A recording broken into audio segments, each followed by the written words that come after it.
We've got one last question, Jack, and it's kind of concerning your work with the NCAA tournament that's been going on, and of course, we all know you from your work here with the Raptors and NBA basketball. So the question is, if based on your experience with both of these leagues, if you had one rule change you could make for each one of them, Wow. one change, what would That's you a good do? one.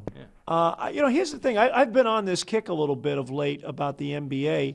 I think they need to widen the court a little bit. You watch any NBA game now, and you'll see usually 2 to 3 times during a game, a guy will be called for stepping on the sideline. Right. And why is that happening? Well, people in the old days, in transition, you were taught as a wing guy to run to the rim. And a lot of times you'd cross. And now what coaches are teaching is you run your 2 and 3 guy to that corner, and you really spread the defense out.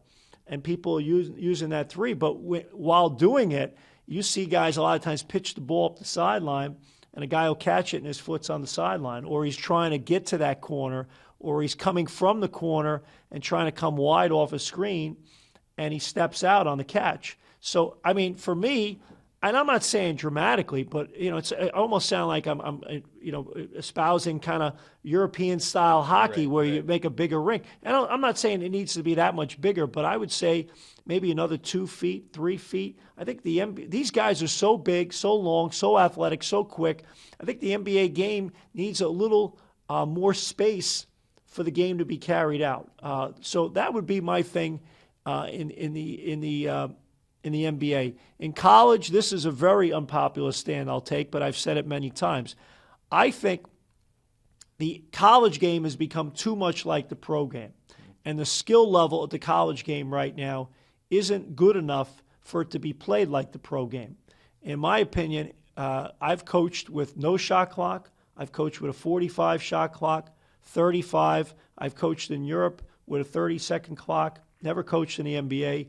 Obviously, I've been in the NBA for 15 years, so I know all about what the 24-second shot clock is. But I don't think there's enough of a gap between what the college game should represent and the pro game. I think when you look at 35 seconds to 24, I think there's too small a gap. And I think we're asking guys to play too much like professionals when we have a lot of guys jump into the pros after 1 year, and their skill level isn't good enough to play that quick and with that type of tempo. So I'd like to see more of I'd like to see the 45-second shot clock again. I don't think anyone will agree with me on that, but I think that we need a little bit more structure and discipline in our offenses, and more tempo and pace and swings and guys playing the team game rather than all the dribble drive, draw and kick, three-point shooting, ball screen actions. And that's fine if you got really good players. But we have guys that aren't good enough trying to do that stuff, and the game has become a slop fest. And again, it's not a traditional view. And for the teams that are really good, play quick, do the things you're doing right now. But if I'm coaching, I'll give you an example. If I'm coaching at Dartmouth, a low end of the Ivy League, how am I going to have a chance?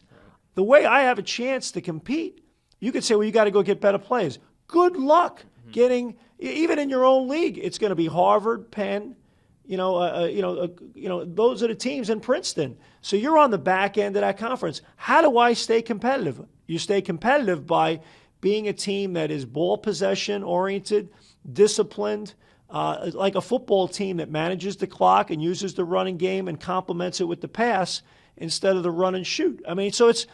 I don't think we're giving college teams enough of an option to play different ways. Whereas in the college game now, it's become the same as the pro game. You have to play one way to win.